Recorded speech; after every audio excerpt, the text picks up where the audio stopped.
Hello बच्चों, कैसे हैं आप। आज हम करेंगे 8th क्लास का 4th chapter metals and non metals की केमिकल प्रॉपर्टीज़। पिछले टॉपिक में हमने की थी 4.1 एक्सरसाइज फिजिकल प्रॉपर्टीज़। इस चैप्टर की जितनी भी वीडियो हैं उनके लिंक मैं डिस्क्रिप्शन बॉक्स में दे दूंगा, आप चाहे तो बाकी वीडियो भी वहां से देख सकते हैं। तो आज हम करेंगे chemical properties of metals and non metals. तो इसमें सबसे पहले हम करेंगे reaction of metals and non metals with oxygen. Oxygen mean air में जो ऑक्सीजन है उससे इसकी रिएक्शन करनी है। तो रिएक्शन करने से पहले बच्चे आपको पता होना चाहिए रिएक्शन होती क्या है। रिएक्शन में दो चीज़ें होती हैं, रिएक्टेंट और प्रोडक्ट। रिएक्टेंट को हम इधर लिखते हैं, रिएक्टेंट्स जो होते हैं लेफ्ट हैंड साइड होते हैं, और प्रोडक्ट जो होते हैं वो होते हैं राइट हैंड साइड्स।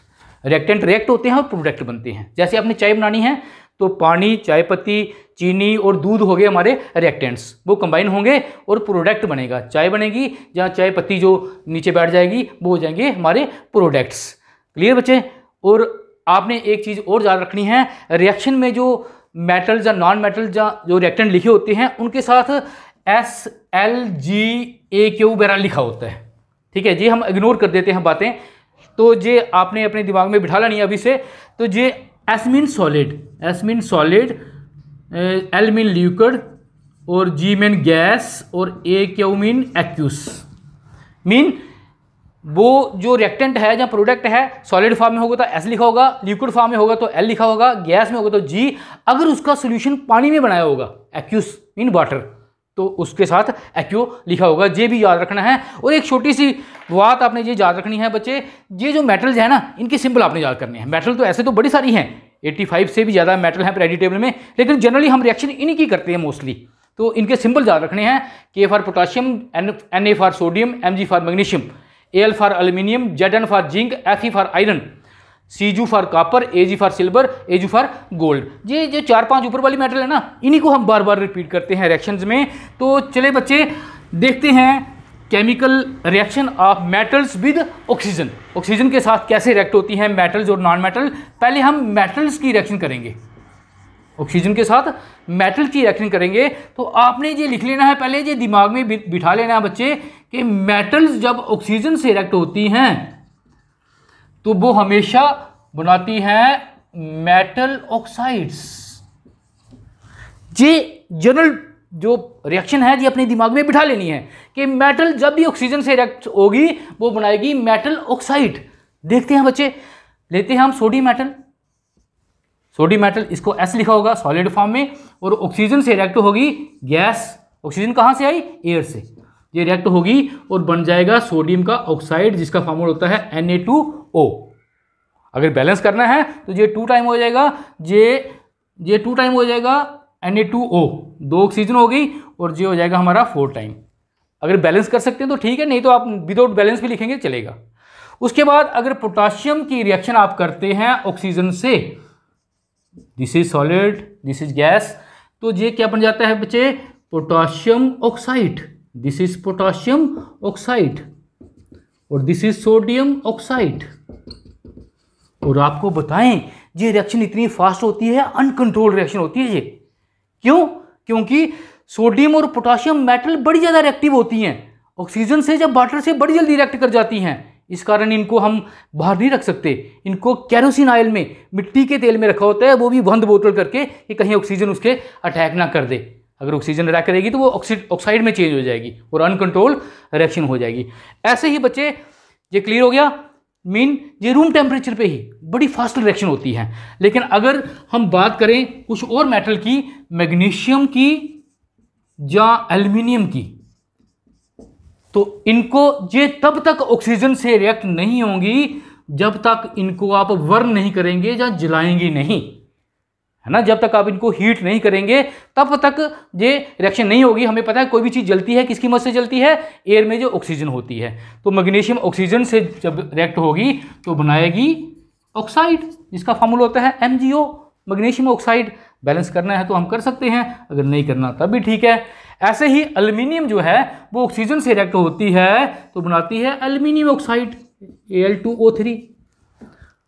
लेकिन क्या करने पर, वर्न करने पर, वर्न करने पे एल्युमिनियम को तो बड़ा ज़्यादा हीट करना पड़ता है, तब ये जाके वर्न होती है। हमने देखा एल्युमिनियम के बर्तन होते हैं हमारे घरों में, अगर वो ऐसे रिएक्ट हो जाए आसानी से तो फिर खाना कैसे बनाएंगे। तो एल्युमिनियम फॉयल लेके जो आप जिसमें खाना पैक करते हैं आप कर सकते हैं, उसको आग लगाएंगे तो वो बर्न हो जाएगी और एल्युमिनियम ऑक्साइड में चेंज हो जाएगी, दैट इज सॉलिड। सॉलिड ये लिख सकते हैं, अगर नहीं भी लिखेंगे ये सॉलिड लिक्विड गैस कोई फर्क नहीं है, ठीक है। तो ये हो गए ऑक्साइड्स ऑफ मेटल्स। अब आपने एक बात याद रखनी है, ये जो ऑक्साइड हमने बनाए हैं, sodium oxide, potassium oxide, magnesium oxide और एल्युमिनियम ऑक्साइड, ये कहता है they are basic in nature, base होते हैं। आपने 7th क्लास में पढ़ा था एसिड और बेस। एसिड की प्रॉपर्टी अलग होती हैं, बेस की अलग होती हैं। एसिड जो है ब्लू लिटमस को रेड कर देते हैं, बेस रेड लिटमस को ब्लू कर देते हैं, तो they are basic in nature. अगर आपने देखना है कि बाकी बेस होते हैं, कैसे आइडेंटिफाई करना है, तो बच्चे इनकी कुछ और रिएक्शन हम देखेंगे। अगर ऑक्साइड को कहता है, अगर ऑक्साइड को वाटर में डालने से वो बेस बन जाता है, हाइड्रोक्साइड बन जाता है, तो it mean oxide is basic in nature. तो जैसे ही ये जो सोडियम ऑक्साइड हमने बनाया था, सोडियम ऑक्साइड, जैसे ही इसको मैंने लिक्विड वाटर में डाला बच्चे, तो ये चेंज हो गया किसमें, सोडियम हाइड्रोक्साइड, सोडियम हाइड्रोक्साइड। और इसके साथ लिखा होता है एक्यूस, मीन ये पानी में डिजॉल्व होता है, ठीक है बच्चे। ऐसे ही जब मैंने पोटाशियम ऑक्साइड को लिया तो उसको मैंने वाटर में डिजॉल्व किया, तो वो भी बन गया क्या, पोटाशियम हाइड्रोक्साइड। और ऐसे ही जब मैंने मैग्नीशियम को लिया, मैग्नीशियम ऑक्साइड को, तो उसको वाटर में डिजॉल्व किया बच्चे, तो वो बन गया मैग्नीशियम हाइड्रोक्साइड। जिनके फार्मूले हैं वो आपको याद करने पड़ेंगे या हो जाएंगे आस्ता आस्ता आपको। तो ये चीज़ें बन जाती हैं बच्चे, हाइड्रोक्साइड में चेंज हो जाते हैं। और हाइड्रोक्साइड में जब हमने क्या डाला, रेड लिटमस डाली, तो वो ब्लू हो गई। या रेड लिटमस पेपर भी होता है, जैसे हमने इन सोल्यूशन में रेड लिटमस पेपर डाला तो वो ब्लू हो गया, it mean these are base. अगर ये बेस हैं, एल्कली हैं, तो ये भी हमारे ऑक्साइड जो हैं वो क्या हैं, बेस हैं। अपने दिमाग में बिठा लेना बच्चों कि मेटल के ऑक्साइड जो होते हैं they are basic in nature. अब बच्चे अगर आप बुक पे देखेंगे तो बुक पे एक एक्टिविटी लिखी है 4.3 एक्टिविटी, वो थोड़ा मैं आपको बताऊं। उसमें वो कहता है कि आयरन की रिएक्शन बताएं, आयरन की रिएक्शन बताएं ऑक्सीजन एयर से। एयर में क्या होता है बच्चे, एयर में होता है ऑक्सीजन गैस और वाटर वेपर्स। गैस फॉर्म में लिखा है इसको क्योंकि वेपर्स होते हैं। और आयरन क्या होते हैं, सॉलिड। ये वही है रस्टिंग ऑफ आयरन जो आपने 7th में पढ़ा था। अगर नहीं है तो सर्च करके, या इसका भी लिंक मैं नीचे डिस्क्रिप्शन बॉक्स में दे दूंगा, रस्टिंग ऑफ आयरन का, वो भी आप देख सकते हैं। तो ये आयरन ये एक स्लो प्रोसेस है। लोहे को जंग लगता है ना, तो ऑक्सीजन और वाटर की प्रेजेंस में, मीन एटमॉस्फेरिक कंडीशन में, वो बन जाता है iron oxide Fe2O3, ferric oxide, ये फार्मूला उसका। जो आयरन, इसको क्या बोलते हैं, आयरन ऑक्साइड। ये 7th में भी आपने पढ़ा था। और इसमें वाटर भी होता है, क्रिस्टलाइजेशन X टाइम वाटर। ये क्या है, this is also oxide of iron, oxide of metal. वो कहता है कि चेक करो ये ऑक्साइड जो है एसिड है या बेस है।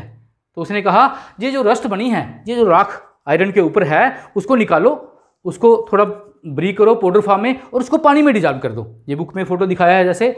तो इस पानी का थोड़ा सा पार्ट लेके उसमें आप रेड लिटमस डालें और ब्लू लिटमस डालें, तो आप देखेंगे वो कोई रिएक्शन नहीं हुई। रेड लिटमस और ब्लू लिटमस वैसे के वैसे ही रहे। अब बच्चों इन्होंने रेड लिटमस ब्लू लिटमस से कोई रिएक्शन क्यों ना दी, क्योंकि ना जे एसिड हैं जहाँ जे बेस हैं, इनको बोलते हैं एम्फोटेरिक सब्सटेंस, जहाँ एम्फोटेरिक ऑक्साइड्स। और आपको बताएं, वेरी इंपॉर्टेंट पॉइंट, आपको बताएं एम्फोटेरिक होते क्या हैं। एम्फोटेरिक वो सब्सटेंस होते हैं जो एसिड का काम भी करते हैं और बेस का भी।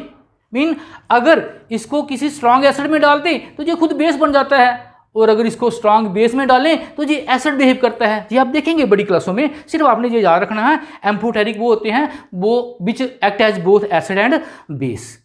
तो ये कलर चेंज क्यों नहीं हुआ एक्टिविटी में, क्योंकि दिस ऑक्साइड इज एम्फोटेरिक। ऐसे ही जो पीछे हमने पढ़ा था एल्यूमिनियम का ऑक्साइड जो था, एल्यूमिनियम का ऑक्साइड जो था वो भी एम्फोटेरिक होता है। मीन मैक्सिमम मेटल के ऑक्साइड बेस होते हैं लेकिन कुछ एम्फोटेरिक भी होते हैं। अब हम बच्चे बात करते हैं reaction of non metal with oxygen. Oxygen mean air. Non metal oxygen से कैसे रिएक्ट होती हैं वो देखते हैं। तो हम नॉन मेटल ले लेते हैं, most commonly non metal sulphur and carbon, जो सॉलिड स्टेट में होती हैं। सल्फर भी सॉलिड होता है, कार्बन भी सॉलिड। इसको आपने जलाना है बच्चे, ऑक्सीजन की प्रेजेंस में वर्न करना है तो आप देखेंगे it change into gas form that is sulphur dioxide. Oxide बनते हैं, मेटल के भी ऑक्साइड बने थे, इसके भी ऑक्साइड बनेंगे। ऐसे ही कार्बन को अगर जलाते हैं बच्चे ऑक्सीजन की प्रेजेंस में तो बनेगा, क्या बनेगा, दिस इज गैसी फॉर्म में और this is carbon dioxide. These are oxide of non metals. अब हम देखेंगे कि नॉन मेटल के जो ऑक्साइड होते हैं वो एसिड होते हैं या बेस होते हैं। तो उसके लिए भी यही करेंगे बच्चे, इन ऑक्साइड को क्या करेंगे, पानी में डिजॉल्व करेंगे। इन ऑक्साइड को, ये जो सल्फर डाइऑक्साइड बना है हमारा, इसको लेके सॉलिड फॉर्म में इसको वाटर में डिजॉल्व करेंगे, लिक्विड वाटर में डिजॉल्व करेंगे। तो हम क्या देखेंगे, it change into another compound H2SO3 that is sulphurous acid. एक सल्फ्यूरिक एसिड भी होता है, वो होता है H2SO4। और जब कार्बन डाइऑक्साइड को हमने वाटर में डिजॉल्व किया, दिस इज गैसी फॉर्म सॉरी, तो जब कार्बन डाइऑक्साइड गैस को हमने वाटर में डिजॉल्व किया बच्चों तो ये बन गया H2CO3 that is carbonic acid. Carbonic acid. तो जहां से क्लियर हो रहा है बच्चे क्या बने हैं, यस एसिड बने हैं, नाम ही एसिड है उनके। मीन सल्फर डाइऑक्साइड से बन गया सल्फ्यूरस एसिड और कार्बन डाइऑक्साइड से बन गया क्या, कार्बोनिक एसिड। एसिड बने हैं, इट मीन अगर ये एसिड बने हैं तो ये जो ऑक्साइड हैं हमारे नॉन मेटल के ऑक्साइड जो होते हैं वो क्या होते हैं, एसिडिक इन नेचर। दिमाग में बिठा लेना है, मेटल के ऑक्साइड बेसिक और नॉन मेटल के ऑक्साइड एसिडिक इन। अगर आप बच्चे बुक में एक्टिविटी देखेंगे 4.4 में तो उसने ये सल्फर का एक्सपेरिमेंट किया हुआ है। उसने कहा है सल्फर को आपने जलाना है, सल्फर को जलाना है ऑक्सीजन की प्रेजेंस से और निकलेगी सल्फर डाइऑक्साइड गैस, लेकिन आपने उसको एक बंद जार में जलाना है, एक जार में डालना है, उसको आग लगा देनी है, जो गैस बनेगी उसको बाहर नहीं जाने देना है। और उस सल्फर डाइऑक्साइड गैस में जो जार के अंदर है उसमें आपने डालना है वाटर, उसमें वाटर डालना है और आप देखेंगे जो सोल्यूशन बना है उस सोल्यूशन का थोड़ा सा पार्ट लेना है और उसको आपने ब्लू लिटमस डालनी है उसमें। वो ब्लू लिटमस क्या हो जाएगी, रेड हो जाएगी। जब ब्लू लिटमस पेपर जब इसमें डालेंगे तो वो रेड हो जाएगा। तो हमने पढ़ा हुआ है asset turn blue litmus red, it mean ये एसिड है। तो अगर ये एसिड है तो ये ऑक्साइड जो बने हैं they are also acidic in nature. Like share और सब्सक्राइब जरूर करें। ओके बच्चों।